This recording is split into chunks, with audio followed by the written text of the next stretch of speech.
Boa noite a todos, que a paz de Jesus seja sobre a sua vida, amém, que alegria estarmos aqui. Eu creio que Deus separou algo especial para falar conosco essa noite. Nós estamos encerrando a nossa série de mensagens, os 5 sentidos. Nós falamos, pode pôr a outra arte, por favor, só para nós ver o quadrinho completo. Nós falamos sobre o paladar, sobre o toque, a audição, a visão, e hoje nós vamos falar sobre o olfato, um sentido tanto quanto curioso, trazendo para uma perspectiva bíblica, porque, por exemplo, com o toque, você vê o toque muitas vezes presente na Bíblia, você vê Deus falando muitas vezes na Bíblia, mas nós temos poucos textos na Bíblia que falam sobre o olfato. Mas de fato nós temos alguns textos na Bíblia que falam sobre isso. E à luz da palavra essa noite, nós vamos ver o que Deus espera de nós através do olfato. Qual é a conexão? Nós vamos ler juntos 2 Coríntios, capítulo 2, versículo 14. Se você trouxe a sua Bíblia, eu quero incentivar você a abrir a sua Bíblia e permanecer o culto inteiro com a Bíblia aberta, porque a Bíblia aberta é Deus falando, a Bíblia fechada é Deus em silêncio. Então nós vamos ler o texto e a palavra ela vem do texto. Então por isso que é muito importante você trazer a sua Bíblia, seja ela no seu celular ou física, e permanecer com a Bíblia aberta, porque nós vamos ver aqui princípios que Deus deixou na sua palavra para mim e para você. Amém? O texto diz assim: mas graças a Deus que sempre nos conduz vitoriosamente. Algumas vezes? Sempre nos conduz vitoriosamente em Cristo, e por nosso intermédio, através de nós, exala em todo lugar a fragrância do seu conhecimento. Versículo 15: porque para Deus somos o aroma de Cristo entre os que estão sendo salvos e os que estão perecendo. Para esses somos cheiros de morte, para aqueles fragrância de vida, mas quem está capacitado para tanto? Versículo 17: ao contrário de muitos, não negociamos a palavra de Deus visando algum lucro. Antes em Cristo falamos diante de Deus com sinceridade e como homens enviados por Deus. Quantos aqui apreciam um cheiro bom? Levanta sua mão. Não sei se vocês perceberam, mas hoje a gente passou uma fragrância aqui no culto. Ficou um cheiro muito agradável, porque hoje nós estamos falando sobre o olfato. E talvez você aqui passou pelo Covid. Olha aí, meus avós, sejam muito bem-vindos ao culto. Que alegria ter minha família aqui. Minha avó, meu avô, minha tia, minha outra tia, meu pai, minha mãe. Faltou alguém? Que alegria recebê-los. Sejam muito bem-vindos. Saibam que vocês são motivos da minha oração. Eu estava falando que talvez alguns aqui passaram pelo Covid, e nós perdemos no Covid a capacidade de sentir o cheiro e a capacidade de sentir o gosto do alimento, que é o olfato, né? O olfato com o paladar. Quantos aqui passaram por isso? A vida parece que fica sem graça, não é verdade? A vida parece que não tem mais gosto, não tem mais cheiro, fica sem graça. Eu acho que essa é a palavra correta. E como é bom nós estarmos perto de pessoas que têm um cheiro bom. É muito bom. E como é ruim estarmos perto de pessoa que tem um cheiro ruim, né? Minha tia está aqui, essa história que eu vou contar ela sabe. Quando nós fomos viajar, foi para Foz do Iguaçu, e aí nós demos carona para um tio do interior, sabe aquele tio gringo do interior? Tava junto no carro, e ele gostava de agarrar no puta merda, sabe o que é o puta merda?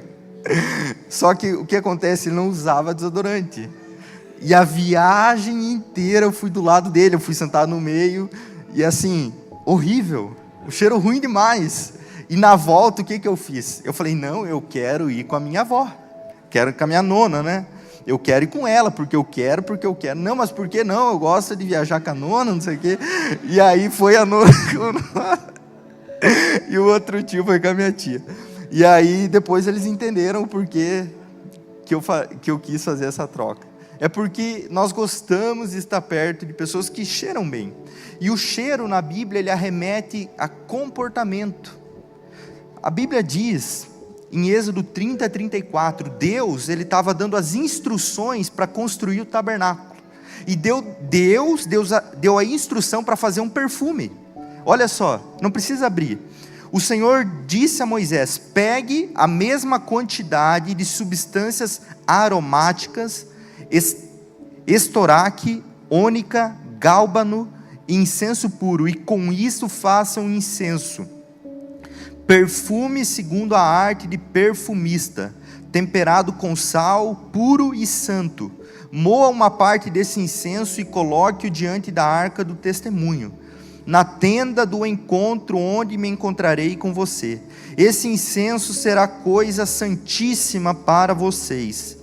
Porém o incenso que vocês farão, segundo a composição deste, não o façam para uso pessoal. Será santo para o Senhor. Esse aqui não estava vendendo nas lojas aí que a gente sabe que vende perfume, Jequiti, Boticário, Natura. Esse era para uso exclusivo de Deus. Quem fizer incenso igual a este para cheirar, será eliminado do meio do seu povo. Você sabia que Deus criou uma fragrância exclusiva, que era para, no momento que fosse ministrar a Deus? Deus, ele fez isso. Deus, ele, em alguns momentos, Deus criou o olfato, certo? Tudo que nós sentimos na natureza foi Deus que criou. E esse perfume aqui exclusivamente era santo, separado a Deus. E era um cheiro muito bom, que as pessoas eram tentadas a levar para casa, de tão bom que era esse cheiro. Então o cheiro, ele remete ao nosso comportamento. Porque quando nós estamos sujos, quando nós estamos imundos, quando nós estamos lambuzados, nós temos a tendência de cheirar bem ou cheirar mal. Bem ou mal? Mal. E quando nós vamos nos preparar para uma ocasião importante, para uma festa importante, para uma reunião importante, a gente vai bem vestido ou mal vestido? A gente passa o pior perfume ou o melhor perfume? O melhor perfume. Então o cheiro, ele está relacionado ao nosso comportamento. Ocasiões especiais nós tentamos nos apresentar de uma maneira especial, com cheiro especial. Você dá até uma borrifada a mais de perfume, sim ou não? Quando é um casamento, é algo especial, algo que faz sentido para você, mexe no seu emocional, você coloca umas espirradas a mais de perfume. Porque o bom gringo, ele passa 2 ou 3 espirradas para não gastar. Mas daí nesse dia, quem sabe, ele passa 5. Já aquele que gasta mais, ele vai umas 10 espirradas. Eu gosto de passar bastante perfume. Mas meus pais não puxei muito para eles nesse sentido aí, né? Mas é o cheiro, exala o nosso comportamento.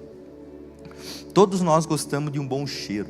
E agora nós vamos ver o porquê que esse texto ele relata que nós somos o bom perfume de Cristo, diante dessa introdução. Vamos para o versículo 14, você pode deixar o texto projetado, por favor? Versículo 14 de 2 Coríntios capítulo 2. 2 Coríntios 2, vamos deixar juntos. Mas graças a Deus, que sempre nos conduz vitoriosamente. Nós podemos ter a convicção que em Cristo a nossa vida sempre vai ser conduzida em vitória.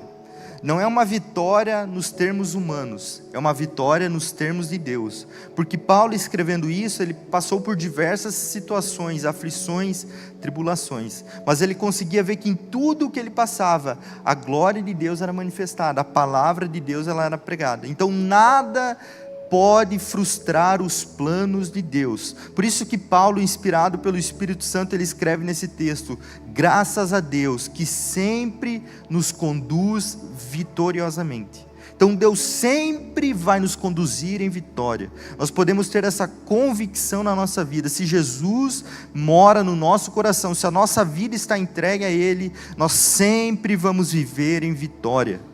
Porque Deus não pode ser vencido. E quando a nossa vida está nas mãos dEle, nós sempre vamos ser conduzidos vitoriosamente. É uma vitória no ponto de vista de Deus. Porque o ponto de vista humano muitas vezes é falho. Porque para o homem, às vezes, ser vitorioso é ter uma conta bancária cheia.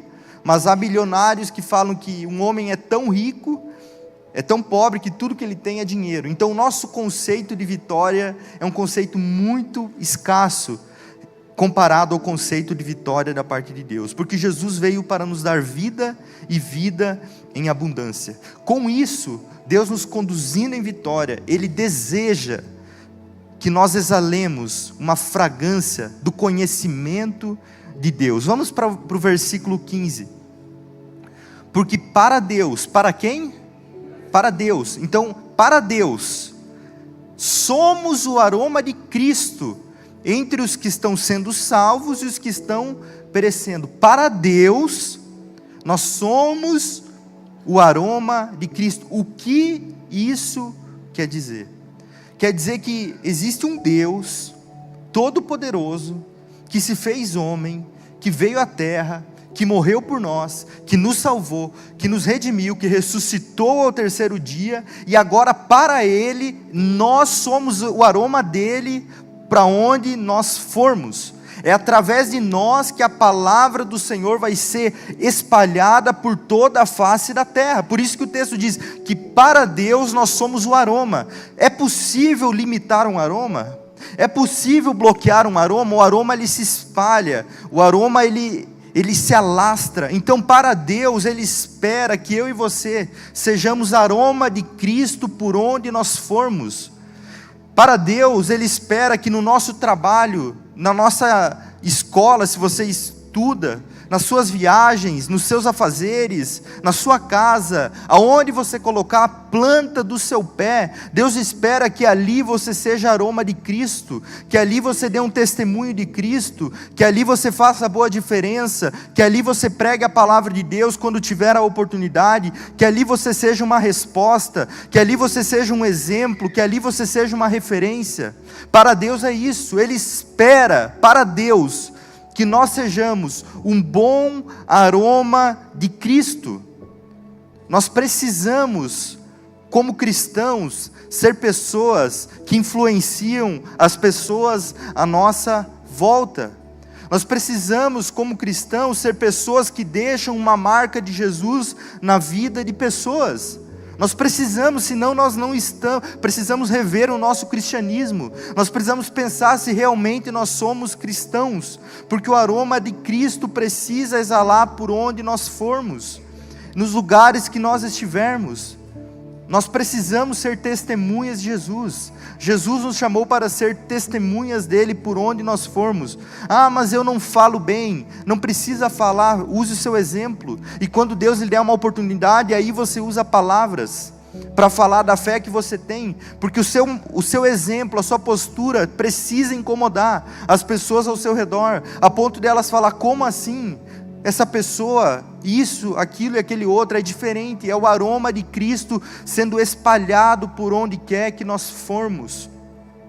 O texto também diz que o aroma é de quem? O aroma é de Cristo. O aroma é meu? O aroma é seu? O aroma é de quem? O aroma é de Cristo. Então não é sobre mim, é sobre Cristo, porque Cristo, Ele nos resgatou, Ele nos limpou, Ele nos deu novas vestes e aí Ele nos enviou. Eu pergunto para você, faz sentido pegar uma criança que estava brincando, suada e suja, passar perfume nela e falar que está tudo bem? Faz sentido, sim ou não? O perfume vai resolver alguma coisa? Sim ou não? Não. O que essa criança precisa antes de receber o perfume? Ser limpa, colocar uma roupa limpa e depois passar o quê? Perfume, é o final. E com Cristo, a nossa vida com Ele é da mesma forma. Não adianta nós querermos exalar Cristo vivendo uma vida suja, vivendo uma vida imunda, vivendo uma vida cansada, como aquela imagem de uma criança que veio de brincar da terra, chovendo, cheio de barro. Não adianta o perfume ser passado numa pessoa como essa. Essa pessoa precisa ser limpa, precisa colocar roupas novas e precisa aí receber o perfume de Cristo para poder exalar. Essa é a obra, é um reflexo da obra de Cristo na nossa vida. Porque se nós exalamos o perfume de Cristo, as pessoas vão ver a diferença na nossa vida. Nós estávamos agora lá no Josué Gonçalves, né, pastor? E tem uma frase lá que me impacta muito. O pastor Josué vai estar aqui no 1000 Homens e também depois vai pregar para os casais. Não percam, vai ser falado nos avisos. Depois é um homem que fala muitas frases de impacto. E uma delas é assim: quem carrega o céu não deixa marcas do inferno por onde passa. Se você tem o aroma de Cristo, você não pode deixar cheiro podre por onde você passa.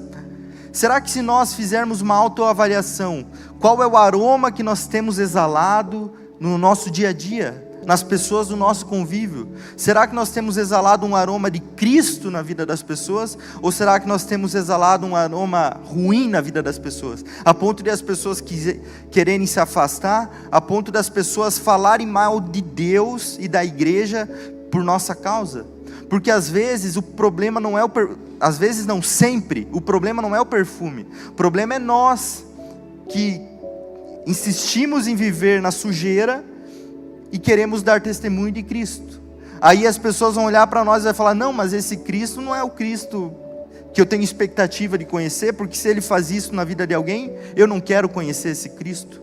Nós precisamos, através da nossa vida e do nosso testemunho, gerar nas pessoas o desejo de conhecer a Cristo, o desejo de ter um relacionamento com Cristo. Eclesiastes 10, 1. Olha o que esse texto diz, é muito interessante. Eclesiastes 10, 1. Esse eu quero que abra, por favor.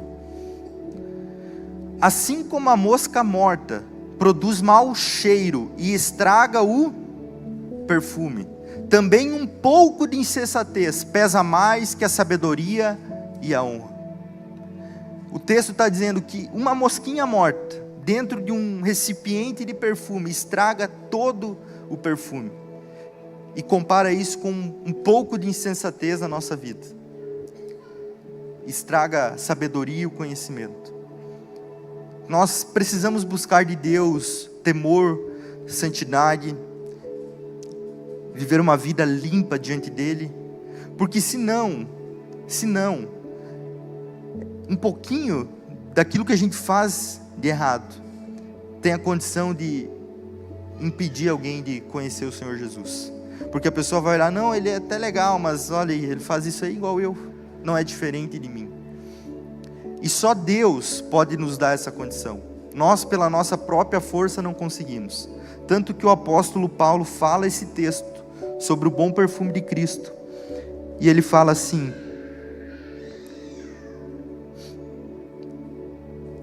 quem está capacitado para tanto? Mas quem está capacitado para tanto? Porque é uma grande responsabilidade para nós, como pessoas, homens e mulheres de Deus, estarmos nos lugares onde Deus nos colocar. E Paulo fala: quem está capacitado para tanto? É uma grande responsabilidade.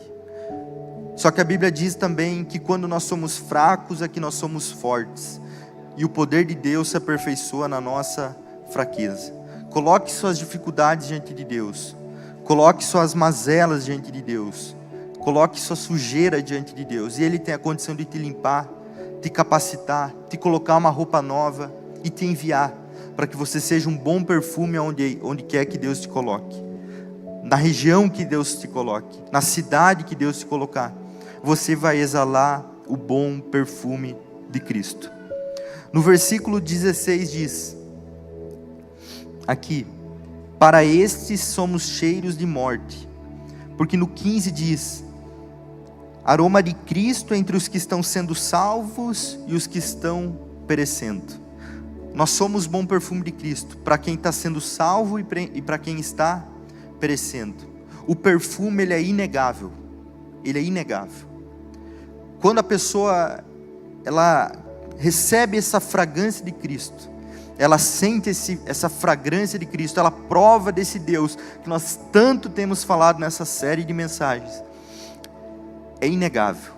Agora a pessoa ela precisa tomar uma decisão, ela precisa fazer uma escolha, e a Bíblia só fala sobre duas escolhas: os que vão ser salvos e os que vão perecer. Os que vão para o céu, os que vão para o inferno. A porta estreita e a porta larga. O joio e o trigo. A Bíblia só fala sobre 2 grupos de pessoas na face da terra. E aqui nesse texto volta essa comparação. Aqueles que estão sendo salvos e aqueles que vão perecer. Mas o perfume, ele vai ser inegável. Inegável. Porque diante da palavra de Deus, diante da revelação de quem Jesus Cristo é, todo homem e toda mulher precisa tomar uma decisão. E qual é a decisão? Eu vou receber Jesus na minha vida ou eu vou rejeitar Jesus na minha vida? Porque quando uma pessoa recebe e sente esse aroma de Deus na vida dela, ela não vai poder chegar diante de Deus no tribunal e falar: nunca teve alguém que me mostrou quem o Senhor era. Mas Deus, ele vai falar: não, porque você conheceu desse aroma, você conheceu da minha palavra e você escolheu não receber a minha palavra. É por isso que tem pessoas que vão nos atacar, tem pessoas que irão nos perseguir por causa da palavra de Deus. Jesus foi perseguido e Jesus falou: se perseguiram o mestre, também perseguirão os discípulos, porque tem pessoas que não irão receber. A maldade é tão grande que elas não têm a condição de abrir o coração para receber a palavra do Senhor, infelizmente. Mas o nosso dever é o quê? Amar, orar, se importar, porque para Deus pode ser no último instante na vida de alguém, essa pessoa recebe o Senhor Jesus e o Senhor Jesus entra na vida dessa pessoa. Para Deus nunca é tarde uma pessoa abrir o coração e convidar Jesus para entrar. Não há sujeira que uma pessoa esteja que Jesus não possa limpar. Não há situação que uma pessoa esteja, pecado, imundície, que uma pessoa esteja que Jesus não possa curar, restaurar, limpar, purificar e fazer algo novo.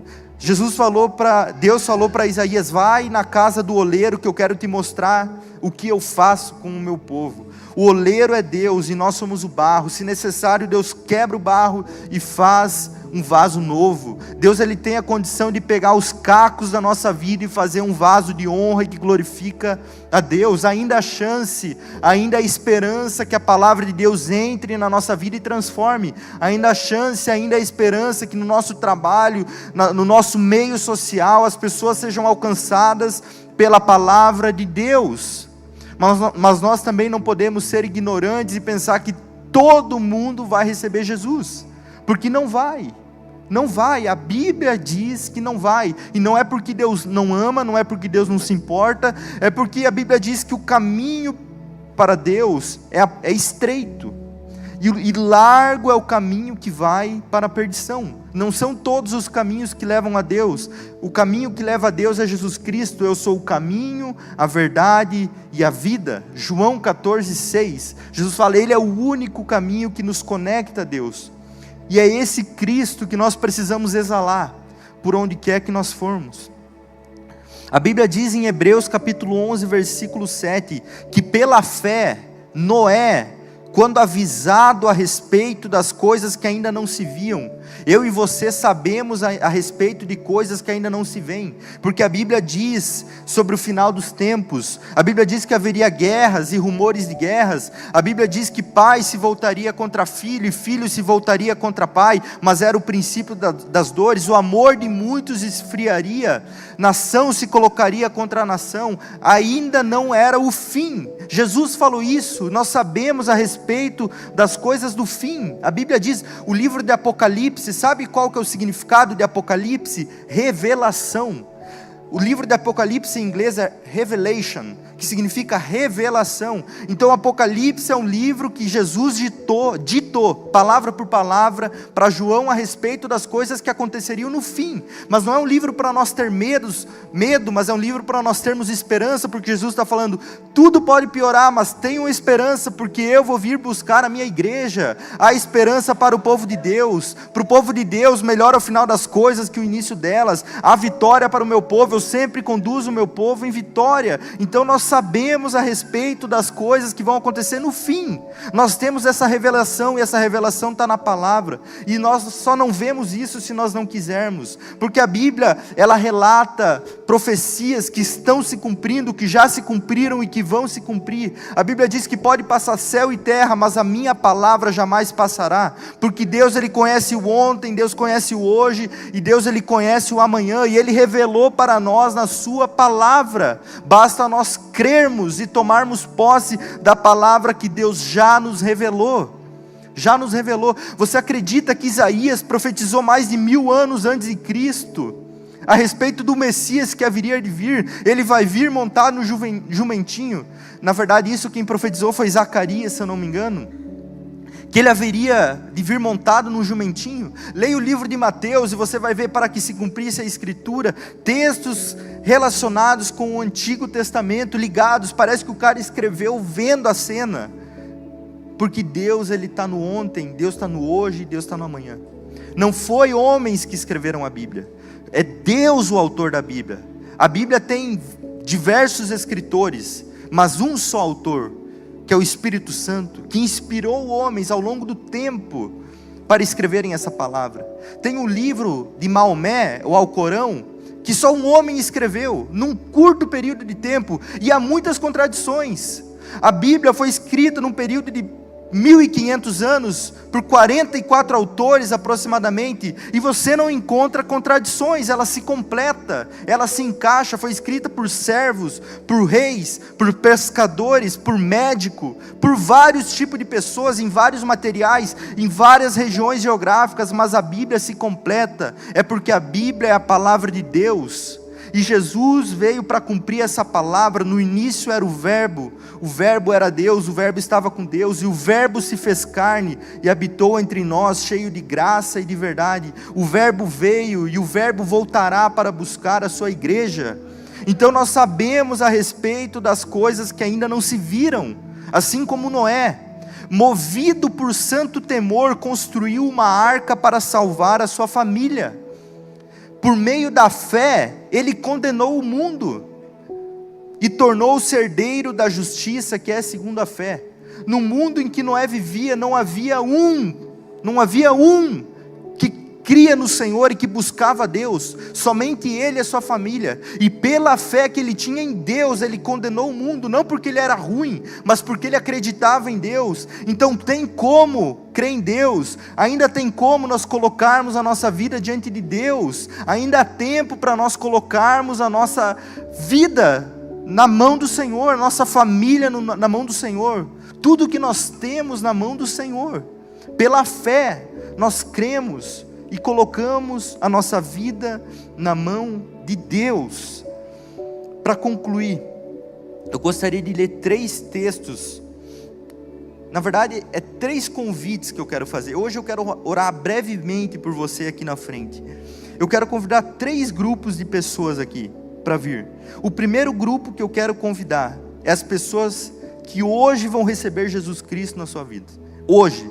Salmos 42 diz: Ele me tirou de um poço de destruição, de um atoleiro de lama, pôs os meus pés sobre a rocha, e a rocha é Cristo, e firmou-me em um lugar seguro. Se hoje você está num poço de destruição, de um atoleiro de lama, e você quer que teus pés sejam colocados sobre a rocha, o primeiro convite é para você, para que você saia do seu lugar e venha aqui na frente. Não precisa sair agora, pode vir todos juntos depois. O primeiro convite é porque Deus, Ele quer te salvar, Ele quer colocar os seus pés sobre a rocha.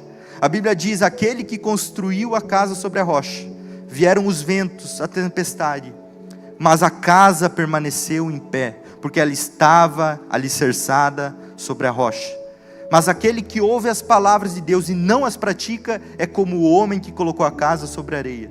Veio o vento, veio a tempestade, e aquela casa caiu, e grande foi a sua ruína, porque ela estava edificada sobre a areia. O lugar mais seguro para vivermos não é nos Estados Unidos, não é na Europa, não é em países de primeiro mundo. O lugar mais seguro para vivermos é na rocha fundamental, na pedra que os construtores rejeitaram, é Cristo Jesus. Esse é o lugar mais seguro para eu e você vivermos e colocarmos a nossa vida sobre a rocha, que é Jesus. O segundo é para pessoas que já receberam Jesus, mas talvez você não tenha vivido uma vida que glorifica Jesus. Talvez as tuas atitudes, as tuas palavras, os teus atos não são de alguém que recebeu Jesus. E hoje você quer renovar a sua aliança com Deus. O segundo convite é para você. 1 Tessalonicenses, capítulo 4, versículo 7 diz: porque Deus não nos chamou para a impureza, mas para a santidade. Sem santidade ninguém verá a Deus. Sejam santos assim como eu sou santo, diz o Senhor. E Deus nos capacita para vivermos uma vida em santidade, uma vida que agrada a Deus. Ser santo não é ser perfeito. O conceito de santo é separado. Então quando você coloca a sua vida diante de Deus, você se torna santo. O que é santo? Separado para Deus. Agora teus sonhos, tuas capacidades, tudo que você tem está separado para Deus, e Deus tem liberdade sobre a sua vida. E a terceira é missão. Você já colocou sua vida diante de Jesus. Você tem vivido uma vida que glorifica a Deus, mas você sente que ainda você não está exalando o bom perfume de Cristo. E Deus, Ele deseja que nós sejamos luz e sal. Filipenses 2, 14 e 15. Façam tudo sem murmurações, nem discussões, para que se tornem irrepreensíveis e puros, filhos de Deus, inculpáveis dentro de uma geração perversa e depravada, na qual vocês brilham como estrelas no mundo, não é fora. Não existe essa conversa de no mundo é assim. Nós estamos no mundo, nós vivemos no mundo. Não existe no mundo e na igreja. Nós vivemos no mundo. É um mundo, nós vivemos no mundo, e nós precisamos ser luz no mundo. Nós precisamos exalar o bom perfume de Cristo no mundo, dentro do mundo, nos nossos círculos sociais, onde quer que Deus plantar eu e você. A Bíblia inclusive diz: permaneçam em Cristo assim como vocês foram chamados. Ele estava falando a respeito de posição, porque tinha alguns escravos que criam em Jesus, e eles pensavam: não, agora eu crio em Jesus e tudo vai mudar. E Paulo, inspirado pelo Espírito Santo, falou: permaneçam em Cristo, assim como vocês foram chamados. Se Deus os libertar, glória a Deus. Se vocês permanecerem escravos, glória a Deus. Porque para Deus não é impossível em suas promessas. A promessa que Ele tem vai se cumprir sobre a minha e sobre a sua vida. Então, diante desse louvor que vai ser ministrado aqui, eu quero convidar, se você quer aceitar algum desses meus 3 convites, vem aqui na frente. Eu quero orar por você.